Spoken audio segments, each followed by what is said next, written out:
எங்க ஊரு தாறுமாறு எங்க வேணா கேட்டு பாரு ஏனுங்க கொஞ்சம் கேளுங்க நான் கோயமுத்தூர் ஆளுங்க மண் வாசம் கூட சேர்ந்து மரியாதையும் வீசுங்க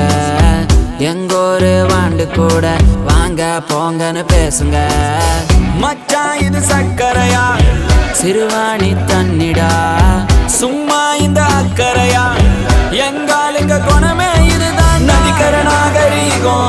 நம்ம நொய் எல்லாத்து பரம்பரடா சாதிய தூக்கி